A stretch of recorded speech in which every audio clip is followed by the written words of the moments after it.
السلام عليكم ورحمة الله وبركاته. حلقة جديدة من ملعب المفتش. خلاص يا كباتن، بدأ العد التنازلي. مباراة الأهلي والزمالك اللي خلاص واخدة كل الدنيا وكل الناس رايحين ليها إن شاء الله بإذن الله في السعودية، وإن شاء الله إن شاء الله كل التوفيق للأهلي. طب يا كباتن، أقول لك سر كده بسرعة: الأهلي هيكسب إن شاء الله. الأهلي هيكسب. ليه بقول كده؟ كل المقاومات وكل الأطراف وكل الخطوط اللعب بتاعتنا واللعيبة احسن 100 مره من لعيبه الزمالك. مش بنقلل من لعيبه الزمالك، بس الماتش ده الاهلي هيكسبه. حاله واحده لو الاهلي خسر، لو اللعيبه نفسها اتغرت على ارض الملعب، لكن هتلاعبني تيم قدام تيم، الاهلي يكسب مستريح. بص اللعيبه هنا وتصرفها، وبص اللعيبه هنا وتصرفها. طب يا كباتن، عايزين مع اللي نبدا كده نتكلم كلمتين للكوتش مارسيل كولر، اللي فيه حته كده صعيدي. طيب، كولر لا خلاف مدرب جامد، مدرب عبقري وفوق دماغنا، بس هو في حته صعيدي زي ما قلنا بيعاند. طب بيعاند ليه؟ طيب انا خلاص انا جبت موديست، لازم انجحه. يا عم كولر، يا عم كولر، وارد تجيب صفقه وتطلع وحشه. واحنا والله قلنا قبل موديست ما يجي اساسا الصفقه دي غريبه، صفقه غريبه. ما جابش لعيب عنده 36 سنه ومتعاقد معاه على سنه. طب التارجت بتاعي ايه؟ انا نادي استثماري؟ طب انا نادي بتاع بطولات؟ نادي بطولات. وحتى لو استثماري، هو ده لاعب هتستثمر فيه؟ مودست لاعب هتستثمر فيه؟ طيب انت كده مودست لا هتستثمر فيه ولا هيبقى معاك اصلا كويس. ده قبل ما يجي من فرنسا اللاعب ده يروح يقعد بقى عند المقابر بقى، خلاص بقى الدنيا حلوه معاه. لكن ان يجي الاهلي يكسبك، والله احنا قلنا كده قبل ما نشوفه. فهو خلاص لعب وشربناه وكام يوم وهيمشي. ما صغرش دماغي بقى، لا هلاعبه وهنجحه وهنجمه. طب بأمارة ايه؟ طيب موديست دلوقتي بيبوظ لك شغلك، وانت عارف كده كويس. والله بيبوظ لك شغلك. الاهلي عشان بيكسب ماشيه، بس موديست قارن واحدا بيبوظ لك شغلك. دلوقتي الاهلي لا ضلته في مين؟ وسام ابو علي.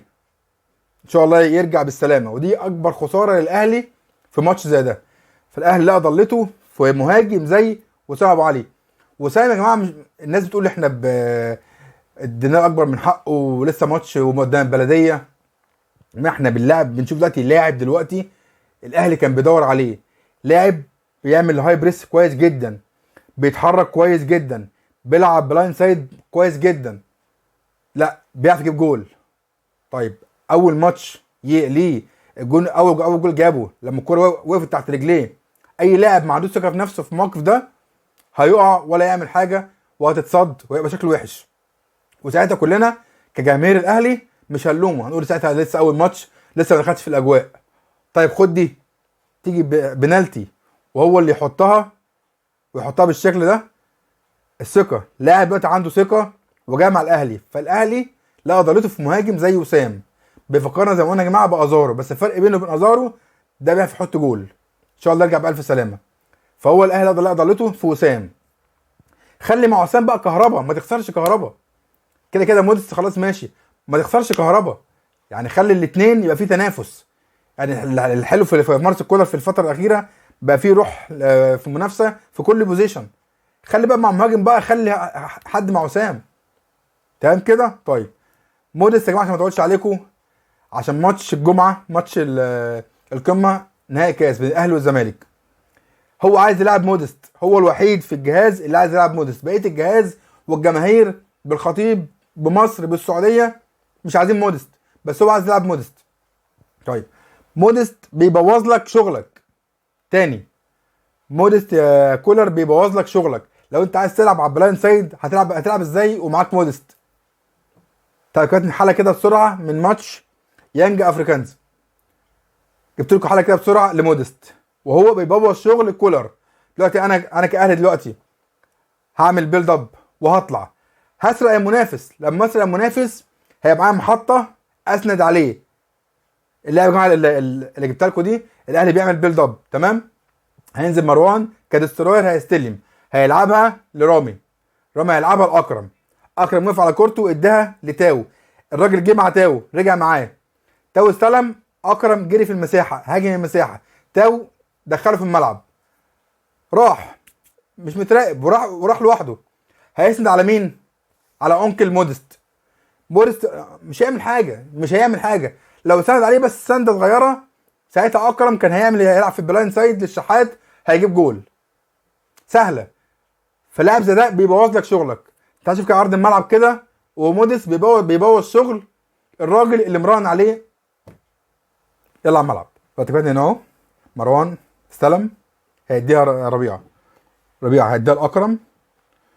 بص يا كباتن كده، هنقف هنا دلوقتي زي ما قلنا، تاو هينزل ومعاه المان بتاعه، اكرم هيتحرك في المساحه، تاو هيديها له على الملعب تاني. بص يا جماعه كده، ده الاكرم، اكرم هيعمل ايه؟ هيديها المحط بتاعنا مودست. نقف هنا، اديها لمودست، مودست لو بس اداها لاكرم تاني، اكرم هيلعب في البلاين سايد للشحات، جول.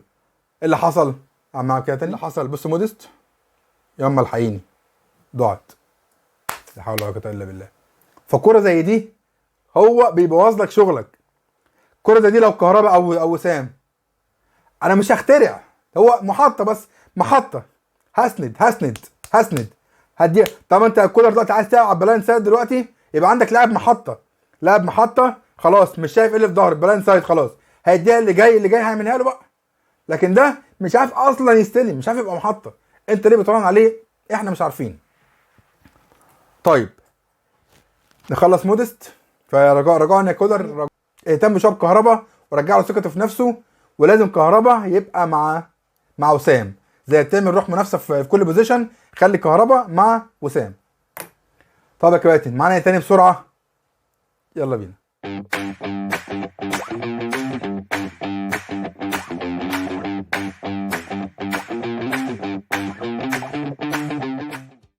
كولر يا كباتن مراهن على لاعب، وهيبقى ده سر الفوز على الزمالك يوم الجمعه ان شاء الله. مين اللاعب ده؟ اللاعب ده احمد نبيل كوكا. كولر مراهن عليه وهو مغمض. يعني كل يا جماعه بيقول ان نص الملعب بتاعنا هيبقى دستروير مروان امام طبعا. الفرده الثانيه مين بقى؟ كوكا ولا السوليه ولا قفشه؟ لا، هو مراهن على كوكا قولا واحدا. كوكا اللاعب ده بيعرف يعمل كل الحلول. ليه بنقول الاهلي هيكسب الزمالك ان شاء الله؟ الزمالك هيلعب 4-2-3-1. حلو. طيب عبد الله السعيد هيبقى اساسي، هيلعب اساسي. عبد الله مع جوميز بيلعب ازاي؟ بيتحرك بين الخطوط. ركزوا يا كباتن عشان ده اللي يحصل تفصيليا في ماتش الجمعه. عبد الله السعيد بيتحرك بين الخطوط، وخصوصا ما بين خط الدفاع بتاعنا وخط النص. هتلاقي عبد الله بيتحرك من ورا مروان عشان يستلم، هيفضلوا ينقلوا الكور لغايه ما يديها في المساحه الجاب ما بين خط الدفاع وخط النص بتاعنا، هيدوها لعبد الله.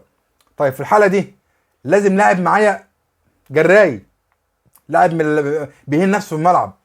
مين هو؟ كوكا. في حاله يا جماعه جبت لكم في ماتش يانج افريكانز، هتحصل اختها ان شاء الله في ماتش الجمعه. ولما تحصل ان شاء الله كده وبيفتكروني كده ومسوا عليا.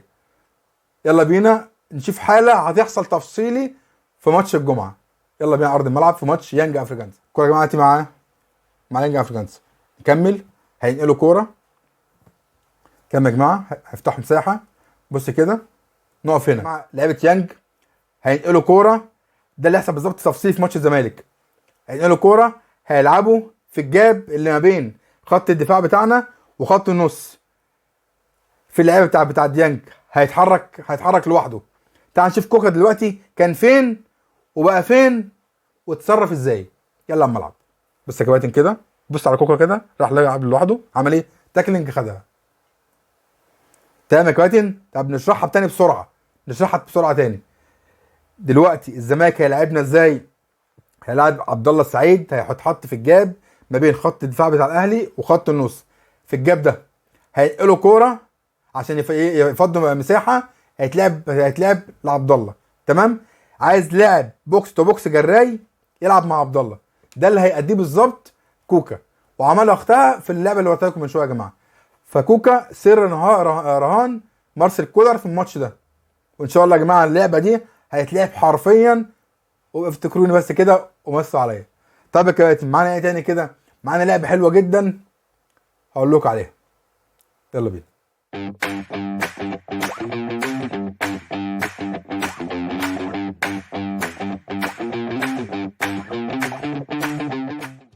دلوقتي يا كابتن هنختم بالكوره دلوقتي. اخر مره شفت الاهلي بيعمل بيلد اب كويس امتى؟ من فتره كبيره. دلوقتي يا جماعه الاهلي هيعمل بيلد اب ويبدا كويس جدا. الكوره هتبقى شوبير هيديها الربيعه، ربيعه هيديها المنعم، حلو. منعم هيديها المعلول. هتفقنا دلوقتي يا جماعه، اتفقنا ان الكولر دلوقتي بيلعب على البلايند سايد، حلو. معلول هيقف على كورته، مين هيجي له؟ طاهر هيسند له، معلول هيعمل اوفرلاب، طاهر هيديها له. معلول في اللحظه دي اكيد هيلوم نفسه 100 مره انه ما لعبش في البلايند سايد لوسام. ساعتها ما اعرفش هو ما لعبهاش ليه، هو نفسه هيلوم نفسه. لو لعبها بلايند سايد هيروح انفراد. في اللحظه دي يا جماعه في 2 اوبشن للاهلي، يا اما تلعب في بلايند سايد لوسام. في اللحظه دي وسام بيدخل المهاجم بتاعنا اللي الاهلي اللي ضلته فيها بيجري على البلايند سايد. الثمانيه بتاعنا بيكمل كسترايكر، الوينج بيكمل كسترايكر تاني يا كباتن. دلوقتي لما دلوقتي هنلعب على البلايند سايد، دلوقتي المهاجم بتاعنا الرئيسي هيروح في البلايند سايد الشمال. الثمانيه بتاعنا اللي هو عاشور، امام عاشور، هيروح كسترايكر رئيسي. الناحيه الثانيه هيلم وراه رضا سليم. هيبقى كده انت عندك الثلاثه راحوا على الجون اون تارجت. ايه اللي حصل؟ تعال انت يا جماعه الهجمه من الاول كده ونشوف الاهلي ازاي خرج بالكوره بامتياز. يلا يا ملعب كده. بس دلوقتي كده جت الربيعه هيديها منعم على طول هيديها معلول. بس يا جماعه معلول هيجيله طاهر هيسند عليه ويعمل له اوفرلاب 1 2 راح اوفرلاب. بس دلوقتي كده هنقف هنا. معلول ساعتها لو اداها لوسام راح انفراد، اتاخر ثانيه.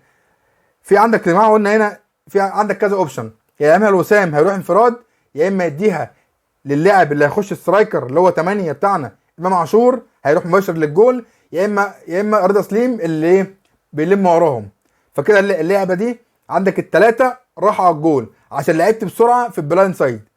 فالفتره الجايه كولر هيلعب على البلايند سايد. طب في اللحظه دي الكلام ده هينفع مع موديست، مع عم الحاج اللي عايز له عكازين يمشي بيهم؟ فيا جماعه الكلام ده التفاصيل دي هتفرق جدا في ماتش زي الاهلي والزمالك الكوره. واقول لك حاجه، لو الاهلي فورمه ولعب على البلايند سايد هيكسب الزمالك سكور، وافتكروا كلامي.